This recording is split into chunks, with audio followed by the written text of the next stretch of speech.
కూర్చుండకుండా, నడవకుండా, నిలవకుండా మనం ఉండాలంట. అయితే సరే, ఇప్పుడు మనం స్టోరీలోకి వెళ్దాం. ఇది ఎక్కడుందని చెప్పుకుంటున్నాము ఈ వాక్యము? కీర్తనలు 1వ అధ్యాయం 1వ వచనం కదా. సరే, ఇప్పుడు ఈ వాక్యమును ఆధారం చేసుకొని ఇది అసలు ఎవరు దుష్టుడు, ఎవరి దగ్గర నిలవటం వలన ఎవరికి హాని కలిగిందో ఈ సమయంలో ఈ స్టోరీ ద్వారా మనం విందాం అనమాట. అయితే ఇప్పుడు ఒక ప్రాంతంలో, ఒక అడవిలో ఒక తేలు ఉంది. ఎక్కడుందంట? అడవిలో ఉంది. అది ఇళ్లలో ఊర్లో లేదు, కానీ అది ఎక్కడుందంటే అడవిలో ఉంది. ఈ అడవిలో ఒక తేలుంటే దాని ఇంటి ప్రక్కనే అడవే దానికి ఒక ఇల్లు అనమాట. దేనికి? మీరు అందరూ వచ్చినారు, కూర్చున్నారు, కానీ పిల్లలైనా కూడా మీరు చాలా పెద్ద ఆలోచనలో పడిపోయారు. అసలు ఈ తేలు ఎక్కడుందని ఆలోచన చేస్తున్నారా, దాని ఇల్లు ఎక్కడుందని ఆలోచన చేస్తున్నారా? మీరు ఇటువైపు చూడాలి, ఇటువైపు చూడండి. అయితే ఈ తేలు ఒక అడవిలో ఉంది.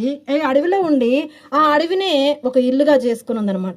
ఈ అడవిలో ఉన్నటువంటి తేలు దాని ఇంటి ప్రక్కనే ఒక నది ఉందంట. అడవుల్లో కూడా నదులు ఉంటాయా?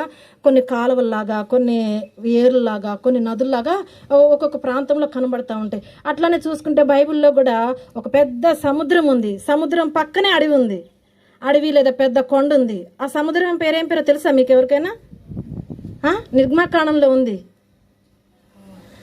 ఇశ్రాయేల్ ప్రజలు నడిపించినప్పుడు మొదటి సముద్రంగా కనబడుతుంది అనమాట. ఎర్ర సముద్రం కదా. ఎర్ర సముద్రం కనబడినప్పుడు ఎట్లా ఉంది? ఎర్ర సముద్రం మధ్యలో ఉంది. అటు ఇటు కొండలు ఉన్నాయి. అడవి అనమాట. అది పెద్ద అడవి. అటు పోలేము, ఇటు పోలేము, పెద్ద కొండలు. అలాంటి కొండల్లోకి ఇశ్రాయేల్ ప్రజలందరూ వెళ్ళటానికి వీలు పడదు. వెనక చూస్తే శత్రు సైన్యం వస్తుంది, ఫరో సైన్యం. అట్లా ఉందన్నమాట. సరే, ఇప్పుడు మనం ఈ స్టోరీలో అయితే శత్రు సైన్యం ఎవరు లేరు, కానీ ఒక అడవి ఉందన్నమాట. ఈ అడవిలో ఈ తేలుండి దాని ప్రక్కనే, దాని ఇంటి ప్రక్కన ఒక నది ఉంటే ఆ నదిలో తాబేలు ఉంది. ఈ తాబేలు ఉంటే ఈ యొక్క తేలుకు అనుకుందంట, నాకు ఒక మంచి ఆశ ఉంది, ఈ నది దాటి నేను అవతలకి వెళ్ళాలి. ఎక్కడికి వెళ్ళాలి? ఈ నది దాటి నేను అవతలకి వెళ్ళాలి. అవతలకి వెళ్ళాలంటే నేను ఎట్లా వెళ్ళాలి? నాకు ఎవరు సహాయం చేస్తారు అని ఆలోచన చేస్తూ ఉందంట. ఇది ఆలోచన చేస్తూ ఉంటే ఎవరైనా నాకు సహాయం చేస్తారా అని ఆలోచనలో పడిపోయింది. అంతలోకే తాబేలు కనబడింది. ఎక్కడి నుంచి వస్తున్నది?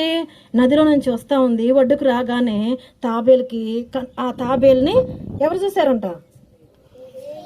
ఈ ముందు లైన్లో ఈ పిల్లలు వింటలేదు. బాగా యాక్షన్ చేశారు. నాకు పాటలు వచ్చి అనుకున్నారు, కానీ పాటలు ఒక్కటి నేర్చుకోవటం కాదు, పాటలు నేర్చుకున్న దానికి తగ్గట్టుగా స్టోరీస్ కూడా విని ఆ వాక్యం మన హృదయంలో భద్రం చేసుకుంటే, గుర్తు చేసుకుంటే, జ్ఞాపకం చేసుకుంటే అవి తప్పిపోకుండా మనం జీవించగలుగుతాం. ఒకవేళ లేదంటే పాటలు పాడుకుంటూ పోతా ఉంటే ఇంకా పాటల్లోనే అయిపోతావు, కానీ దేవుని విషయాలు ఎక్కువ తెలియదు. సరే, ఇప్పుడు ఈ నదిలో ఉన్నటువంటి తాబేలు బయటకు వస్తే అప్పుడు వెంటనే ఎవరు చూశారంట? తేలు చూసింది. అబ్బా, నాకు ఒక స్నేహితుల్లాగా దొరికాడే అనుకొని వెంటనే పరిచయం చేసుకోవడానికి ఇప్పుడు కూడా చూస్తూ ఉంటే కొంతమంది భలే వెంటనే ఏం చేస్తారంటే వాళ్ళు మంచిగా ఏమంటారు, బాబాయ్ అను, పెదనాన్నను, అన్నయ్య, అక్కనను అట్లా కలుపుకుంటూ ఉంటారన్నమాట. అట్లా కలుపుకొని ఇంకా వీళ్ళు మా ఊళ్ళు లాగానే అనుకొని అట్లా మాట్లాడేసి ఏం చేస్తారు, వాళ్ళ దగ్గరగా వెళ్ళటము, వాళ్ళతో సహవాసం చేయటము, అలా ఉండి కొంతమంది కీడు చేసేవాళ్ళు కూడా అట్లానే ఉంటారు. సరే, ఇప్పుడు ఈ తేలు కూడా ఏమనుకుందంటే చూస్తూ వచ్చింది, ఎవరైనా సహాయం చేస్తారా అంటే వెంటనే ఈ తాబేలు కనబడింది కదా. ఈ తాబేలు కనబడితే అబ్బా, నాకు తాబేలు కనబడింది కనుక నేను తాబేలు దగ్గరికి వెళ్ళి ఏం చేయాలి, నేను సహాయం అడగాలని చెప్పేసాను అనుకొని దాని దగ్గరికి వెళ్ళిపోయింది అనమాట. దాని దగ్గరికి వెళ్ళగానే తాబేలుతోటి చిన్నగా ఏమైనా మొదలుపెట్టిందో తెలుసా? అన్నయ్య అని మొదలుపెట్టింది. ఏమనంట? అన్నయ్య అని మొదలు పెట్టేసింది. అన్నయ్య అని మొదలు పెట్టేకల్లి దానికి కూడా కొత్త స్వరం కదా. వినగానే అనుకుంటుంది కదా, ఎవరు నన్ను మంచి చెల్లెమ్మలాగా, మంచి తమ్ముళ్ళలాగా పిలుస్తున్నారే అన్నయ్య అని అనుకొని, సరే చెప్పు అని అంటే, నాకు ఒక ఆశ ఉంది, నేను ఈ నది దాటి అవతలకి వెళ్ళాలనుకుంటున్నాను, నన్ను తీసుకెళ్లే వాళ్ళు ఎవరు లేరు, నేను ఆలోచిస్తూ ఉంటే నువ్వు కనబడ్డావు, చక్కగా నువ్వు వచ్చేసావు, నన్ను ఈ నది దాటిస్తావా అని చెప్పేసి అంటే, ఏం పర్వాలేదు, నేను దాటిస్తాను అన్నాడు. నేను దాటిస్తాను, కానీ నాకు ఒకటి ఆలోచన వస్తూ ఉంది. ఏం ఆలోచన వస్తుందో తెలుసా? నిన్ను నేను దాటించాలంటే నిన్ను నా మీదకి ఎక్కించుకున్నాను అనుకో, ఎక్కించుకుంటే నువ్వు నన్ను ఏం చేస్తావు?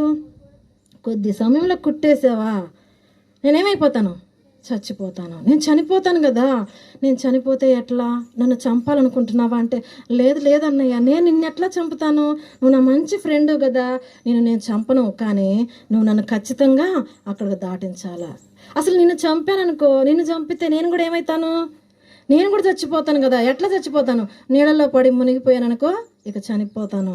అందుకని నిన్ను చంపను నేను అనగానే, నిజంగానే కదా, నిజమే, ఈ మాట వాస్తవమే. ఒకవేళ నన్ను చంపిందనుకో తను కూడా చనిపోవాల్సి వస్తుంది. అందుకనే తను క్షేమంగా అవతలకి వెళ్ళాలంటే నన్నేం చేయదు, నన్ను కొట్టదు, నన్ను చంపదు అని అనుకొని తను ఆశతోటి ఏమనుకున్నాడంటే ఆలోచన బాగుంది, తను చెప్పిన సలహా కూడా బాగుంది. ఏమనుకుంటుంది, తను క్షేమంగానే నన్ను కూడా అవతలకి చేర్చుకోవాలని, తను కూడా క్షేమంగా వెళ్ళిపోవాలని అనుకుంటుంది కనుక ఎట్లాగైనా కానీ అది నన్నేం చేయదులని ధైర్యంగా ఉండిపోయింది. ఎవరు ఎవరు తాబేలేనా? తాబేలు ధైర్యంగా ఉంది. ఇక ధైర్యంగా ఉండి ఏమనుకుందంటే సరే నా మీద వెనక ఎక్కు అని చెప్పేసి ఎక్కించుకుందనమాట. వెనక ఎక్కించుకోగానే వెనక ఎక్కింది తాబేలు మీద. ఎవరు ఎక్కారు? తేలు ఎక్కింది. చక్కగా కూర్చుంది కొద్దిసేపటి వరకు. కూర్చుంటే మంచిగా కూర్చున్నావా అంటే మంచిగా కూర్చున్నాను అన్నయ్య, ఏం పర్వాలేదు, నేను గట్టిగానే పట్టుకున్నాను, పర్వాలేదని చెప్పేసి అంటుందన్నమాట. సరే ఇప్పుడు నువ్వు మంచిగానే పట్టుకున్నావు కనుక నేను నీళ్ళలో వెళ్ళిపోతున్నానని చెప్పేసి చిన్నగా సాపేకి వెళ్ళిపోతా ఉంది. కొంత దూరం వెళ్ళిపోయింది. అప్పుడు దాకా ఏం చేయలేదు. ఎవరు?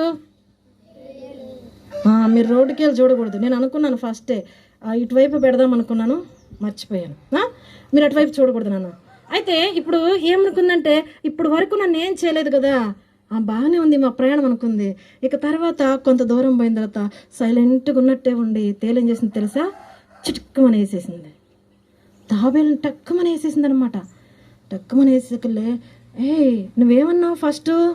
నన్ను కుట్టనన్నావే, నన్ను ఏం చేయనన్నావే, ఒకవేళ నన్ను ఏదైనా చేస్తే నీకు కూడా ఆపద వస్తుందని చెప్పేవే, ఏదో నన్ను కుట్టావంటే లేదు నేను నిన్ను మళ్ళీ కుడతానని చెప్పేసానని మళ్ళీ ఒకటేసింది అనమాట. మళ్ళీ ఒకటేసింది. ఇలా వెంట ఒకటేసేసింది. వేసిన తర్వాత ఏం జరిగిందో తెలుసా? అది మధ్యలోనే చనిపోయింది. ఎవరు చనిపోయింది? తాబేలు చనిపోయింది. తాబేలు కాదు కానీ ఇంకా ఎవరు చనిపోయారంటే తాబేలుతో పాటు తేలు కూడా నీళ్ళలోకి మునిగిపోతా ఉంది. ఇదిగో చూడండి, కనబడతా ఉందా? తాబేలు ఏ కలర్లో ఉంది? రెడ్డా పింకా? ఎందుకంటే మీకు కలర్స్ కూడా రావట్లేదు నాన్న, చూడాలి. ఏ కలర్ అంట? పింక్ కలర్లో ఉంది. అయితే తేలు ఏ కలర్లో ఉంది? ఎల్లో కలర్లో ఉంది. ఇది దాని మీద ఎక్కువ కూర్చొని ఉంది కానీ ఇప్పుడు అది ఏమైందంటే చనిపోయింది. ఇప్పుడు అది చనిపోయింది, తాబేలు చనిపోయింది. తాబేలు చనిపోవడంతో తాబేలుతో పాటు ఎవరు చనిపోయారు? తేలు కూడా దాంట్లో మునిగి చనిపోయింది. ఏదైనా కానీ ఒక మాట ఇచ్చామంటే ఆ మాట ఏం చేయకూడదు, తప్పిపోకూడదు కదా. ప్రాణం పోయినా కూడా అలాంటి దానికి అలాగనే ఉండిపోవాలి. కానీ ఇప్పుడు ఈ తేలికి తాబేలు ఏమైనా హాని చేసిందా? మధ్యలో అది కుట్టడానికి ఏం చేయలేదు కదా. అది క్షేమంగా తీసుకెళ్తా ఉంది. దాని మీద ఇంకొక బరువు వేసుకున్నట్లుగా దాన్ని వేసుకొని తీసుకెళ్తా ఉంది. కానీ అది మాట ఇచ్చి మాటను ఏం చేసిందంట? తప్పిపోయిందిగా ఉంది.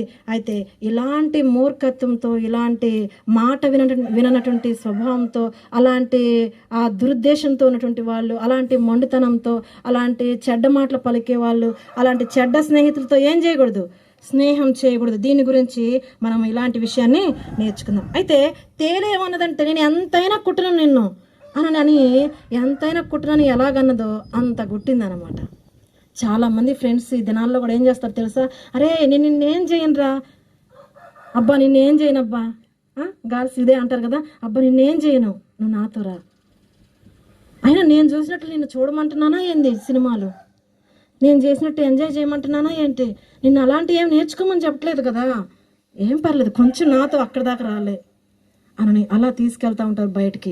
అటు ఇటు వెళ్ళిపోతూ ఉండి ఏదేదో చెడ్డ వాటిని నేర్పిస్తూ ఉంటారు. వాళ్ళు ఒకవేళ నేర్పించకపోయినా వాళ్ళతో కొంత సమయం గడుపుతూ ఉంటే ఏమవుతుంది, అలాంటి వాటిని నేర్చుకొని మోసపోయే పరిస్థితులు ఉంటాయి అన్నమాట. అయితే ఇక్కడ దేవుని వాక్యం ఏమని చెప్తుందంటే మనము దుష్టుల ఆలోచన చొప్పున నడవకూడదు, దుష్టుల ఆలోచన చొప్పున నడవకూడదు, పాపుల మార్గంలో నిలవకూడదు, అపహాసకులు కూర్చుండే చోటును కూర్చోకూడదు. అయితే ఇలాంటి విషయాల్లో ఇది అపహాసకుల్లాగా, ఇది హేళన చేసేదిగా ఉంది. ఎవరు?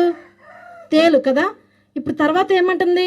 నేను కుట్టనని అన్నాను కానీ అయినా నేను కుడతాను, నేను మళ్ళీ కుడతానని అన్నిసార్లు కుట్టి దాన్ని చంపేసింది. అయితే అది ఎంత అబద్ధం ఆడిందో చూడండి. అది ఒక దుష్టురాల్లాగా ఉంది. అయితే దుష్టుల ఆలోచన చొప్పున, సాతాను యొక్క ఆలోచన చొప్పున మనం కూడా ఏం చేయకూడదంట? నడవకూడదు. వాడి యొక్క ఆలోచన చొప్పున నడిస్తే అలాగనే మనల్ని కూడా చెడగొట్టేవాడుగా ఉంటాడు. ఒకవేళ బాయ్స్ అయినా గర్ల్స్ అయినా ఎవరైనా కానీ అలాంటి ఆలోచనలో పడిపోకూడదు. బైబిల్లో కూడా ఇలాగనే ఒక 2 వ్యక్తులు ఉన్నారు.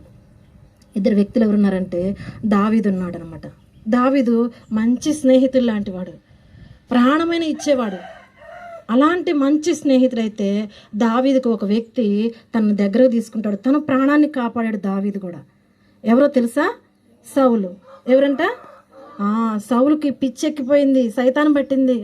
అతనికి అంతా బాగా గందరగోళంలో ఉండిపోయాడు, నెమ్మది లేని వాడుగా ఉన్నాడు. అలాంటి స్థితిలో తనకు నిద్ర పట్టినటువంటి స్థితి, కలవరంతో ఉన్నటువంటి ఆ సౌలుకి దావీదు చక్కగా సితారాతో పాటలు పాడుకుంటా సితారా వాయిస్తూ ఉంటే అతనిలో ఉన్న సాతాను శక్తులన్నీ ఏమని అంట పోయినాయి కదా. సాతాను శక్తులన్నీ పోయినాయి. ఇప్పుడు దావీదు చేసినటువంటి ఆ పాటలే కాదు, ఆ యొక్క సంగీతమే కాదు, కానీ దావీదు ఇంకా ప్రార్థన కూడా చేస్తుంటాడు అతను మంచిగా బాగా అవ్వాలని. ఇలాంటి మంచి వ్యక్తిని ఇలాగనే హాని చేయాలనుకున్నాడు. దావీదుని ఎలా చేయాలనుకున్నాడు తెలుసా? ఎప్పుడు చూసినా దావీదు మీద చాలా విషపు చూపు. ఎవరికి? మీరందరూ వింటే నాకు వెంటనే సమాధానం చెప్తారు. ఎవరంట? సౌలుకి కదా. సౌలుకి ఎప్పుడు దావీదు మీద కోపమే. ఎట్లా చూస్తాడంటే విషపు చూపు అంటే దాని చూపే మంచిది కదా. అసలుకి కొంతమంది చూస్తే అలాంటి చూపులే ఉంటాయండి. మంచిగా ఉన్నట్టే ఉంటారు కానీ విషపు చూపులు చూస్తూ ఉంటారు. కానీ అలాంటి చూపు చాలా భయంకరమైంది. అయితే ఇప్పుడు సౌలు అలాంటి చూపు చూసి ఏం చేస్తున్నాడో తెలుసా? ఎప్పుడు ఏటి విసిరి ఏం చేయాలి? దావీదుని చంపేసేయాలి. ఎప్పుడు చంపేసేయాలి, నాకు అడ్డం లేకుండా పోవాలి. అసలు అతడు ఉండటం వల్ల తనకేం అడ్డం? ఆ సమయంలో ఏం అడ్డం కాదు కదా. అతను ఉండటం వల్లనే అతను కాపాడబడ్డాడు. ఒకవేళ అతను లేకపోతే అతను ఓడిపోయేవాడు, అతను చనిపోయేవాడు, అతను అంతా బాధింపబడేవాడు బ్రతికినంత కాలంలో. కానీ అలాంటి వ్యక్తిని దూరం చేసుకున్నాడు. ఆ దూరం చేసుకునే ముందుగా దావీదు మీద ఆ విషపు చూపు ఏమనుకున్నాడో తెలుసా? ఎప్పుడు ఏటి విసిరాలని. ఆ ఏటిక ఇంటిక వాసంలో కొంచెం ఇట్లా పైగా వెళ్ళిపోయిందంట ఏటి విసరగానే. అంటే కొద్దిగలో తప్పిపోయింది. ఒకవేళ తప్పిపోతే ఏమవుతుంది? ఆ ఏటి తగిలి దావీదు ప్రాణం పోయేవాడు కదా. అలాగా హాని చేసే వాళ్ళగా ఎవరున్నారు? సౌలు ఉన్నాడు. కానీ దావీదు అలాంటి వాడు కాదు. ఇప్పుడు ఈ తేలు ఏ విధంగా తాబేలుకు హాని చేసిందో దావీదుకు కూడా హాని చేసే వాళ్ళగా సౌలు ఉన్నాడు. కానీ సౌలు యొక్క చిక్కుల్లో, సౌలు యొక్క పెట్టే ఆ బాధలో, ఆ పరిస్థితిలో పడకుండా దావీదుని ఏం చేశాడు? దేవుడు తప్పించిన వాడుగా ఉన్నాడు. దావీదుని దేవుడు కాపాడిన వాడుగా ఉన్నాడు అనమాట. ఒకవేళ దావీదుకి దేవుడే తోడుగా లేకపోతే దావీదు ఏమైపోయేవాడు? తాబేలు చనిపోయినట్టు అతడు కూడా చనిపోయేవాడు కదా. తాబేలు చనిపోయినట్టు అతడు కూడా చనిపోయాడు మధ్యలో. కానీ దావీదు మధ్యలో చనిపోలేదు. దావీదు చివరి వరకు, వృద్ధాప్యం వరకు, ముసలితనం వరకు కూడా అతడు ఉన్నాడు అనమాట. అలా ఉండటానికి గల కారణం ఏంటంటే దేవుడు అతనికి తోడుగా ఉన్నాడు. తాబేలుకి దేవుడు తోడలేడు. తాబేలు దేవుని నమ్ముకుందా? దేవుని నమ్ముకోలేదు కదా. ఒకవేళ తాబేలు కూడా దేవుని నమ్ముకొని ప్రార్థన చేసుకుని ఉంటే అట్లా ఏమో తప్పించేవాడేమో. ఒకవేళ మీరు కూడా దేవుని నమ్ముకొని నేను నమ్ముకున్నానులే అన్నట్టుగా ఉండకూడదు. కానీ నమ్ముకున్న వారముగా మన యొక్క జీవితాలు ఎట్లా ఉండాలా? దేవుని మీద ఆధారపడుతూ, దేవుని మీద ఆనుకుంటూ, దేవుని సన్నిధిలో ప్రార్థన చేసుకుంటూ, బైబిల్ చదువుకుంటూ. ఈరోజు ప్రార్థన ఎంతమంది చేసుకున్నారు? ఉదయాన్నే ప్రార్థన చేసుకున్న వాళ్ళు ఇప్పుడు మందిరానికి వచ్చినప్పుడు, ఇప్పుడు ప్రార్థనకు వచ్చినప్పుడు ప్రార్థనలో మోకరించండి అనగానే మోకరించడం కాదు. కానీ ఎంతమంది ఇంటి దగ్గర ప్రార్థన చేసుకున్నారు? ఉదయాన్నే లేవగానే ప్రార్థన చేసుకున్న వాళ్ళు. ఏమ్మా పాప ప్రార్థన చేసుకోలా? మీరు మందిరానికి వెళ్ళారని చెప్పారు కదా. అన్నం తినే చేయి ఉంది కదా, అది పైకి ఎత్తాల. ఇట్లా ఇట్లా కాదు, ఎడం చేయి కాదు, రైట్ హ్యాండ్ అట్లా ప్రార్థన చేసుకున్నారు మీరు ఉదయం. మీరు ఒకవేళ చేయకుండా చేయెత్తారనుకో ఏసై చూస్తున్నాడు. ఈ పిల్లలు ఎంత అబద్ధాలు చెప్తున్నారు. ఎట్లాగా తేల్లాగానే మాయ మాటలు చెప్తా ఉన్నారు కదా. తేల్లాగానే అబద్ధాలు చెప్తా ఉన్నారు. నా సన్నిధికి వచ్చి కూడా, నా సన్నిధిలో కూర్చొని నా మాటలు వినుకుంటూ కూడా, వదిలేనా, నా మాటలు వినుకుంటూ కూడా ఏం చేస్తున్నారు? అబద్ధాలు ఆడుతూ ఉన్నారు. అయితే అలాగ అబద్ధాలు ఆడుతుంటే ఆయన ఎంత బాధపడతాడు. అయితే అలాగా ఏసైని బాధ పెట్టకూడదు. కానీ ఏసైని సంతోష పెట్టాలంటే ఏం చేయాలా? ఒకవేళ చేసుకొని వాళ్ళు ఈరోజు తర్వాత ఇంటికి వెళ్ళిన తర్వాత నుంచి అయినా ఏం చేయాలి? ఇప్పుడంటే మనం అందరిలో ఉన్నప్పుడు ప్రార్థన చేస్తాము. ఇలా కాకోకుండా ఇంటి దగ్గరికి వెళ్ళాక కూడా ఏం చేయాలి? సాయంత్రం ప్రార్థన చేసుకోవాలి. చదువుకున్న వాళ్ళే కనుక మీరందరూ కూడా బైబిల్ చదవాలి. బైబిల్ చదవాలి. మీకు అర్థమైనా అర్థం కాకపోయినా ఏం చేయాలి? బైబిల్ చదువుతూనే ఉండండి. మీరు కొన్ని అధ్యాయాలు చదివిన తర్వాత దేవుడు మీకు అర్థం చేస్తాడు. మాకు అర్థం కాదు, మాకు ఇలాంటి విషయాలు తెలియవు, మేము సండే స్కూల్కి వెళ్తే చిన్న చిన్న స్టోరీలు తెలుసు, బైబిల్ కథలు కదా. బైబిల్లో ఉన్నవన్నీ కూడా ఆ మాటలనే ఇప్పుడు మనం కథల్లాగా కొన్ని విషయాలు చెప్పుకుంటూ ఉంటాం. యేసయ్య ప్రేమించి ఆ యొక్క సువార్తను చిన్న చిన్న స్టోరీలాగా యేసయ్య చేసిన అద్భుతాలు ఏమున్నాయో అలాంటి వాటిని స్టోరీలాగా చెప్తూ ఉంటాం అన్నమాట. అయితే అట్లాంటివన్నీ మీకు ఎప్పుడు గుర్తుకొస్తాయి అంటే మీరు వింటున్నారు బాగానే, అయితే చదువుతూ ఉన్నప్పుడు కూడా అవి కూడా మీకు జ్ఞాపకం వస్తూ ఉంటాయి అనమాట. అయితే ఇప్పుడు దావీదుని దేవుడు కాపాడుతూ వచ్చినాడు, అలాగనే మిమ్మల్ని కూడా కాపాడాలంటే మీరు కూడా ఏం చేయాలా? ప్రార్థన చేసుకోవాలా, బైబిల్ చదువుకోవాలా. ప్రతిరోజు ఒకరోజు చేసి ఒకరోజు చేయకుండా ఉంటాం కదమ్మా. వింటున్నారా? నేను 10 రోజులు ప్రార్థన చేసుకుని మందిరానికి వెళ్ళిపోయాను. చక్కగా VBSలో మంచిగా స్టోరీలు విన్నాను, కంఠత వాక్యాలు నేర్చుకున్నాను. 10 కంఠత వాక్యాలు ఎంతమందికి వచ్చినాయి? నువ్వు అన్నిటికీ చేయెత్తుతున్నావు, దెబ్బలు పడతాయి.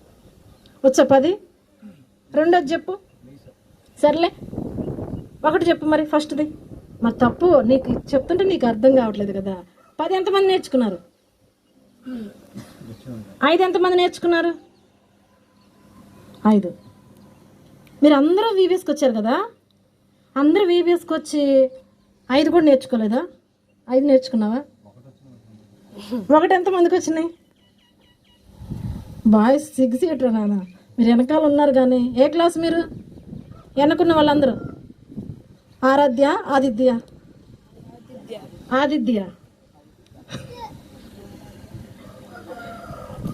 ఆరాధ్య ఇంకొక అబ్బాయి ఉన్నాడులే, అందుకోసం నాకు ఆ పేరే గుర్తుకొస్తుంది. ఆదిత్య, నీకు ఎన్ని కంఠత వాక్యాలు వచ్చినాయి? ఎప్పుడు నేను మిమ్మల్ని పేరు పెట్టి అంటున్నానని అనుకోవద్దు, ఎందుకంటే మీ మంచి కోసమే.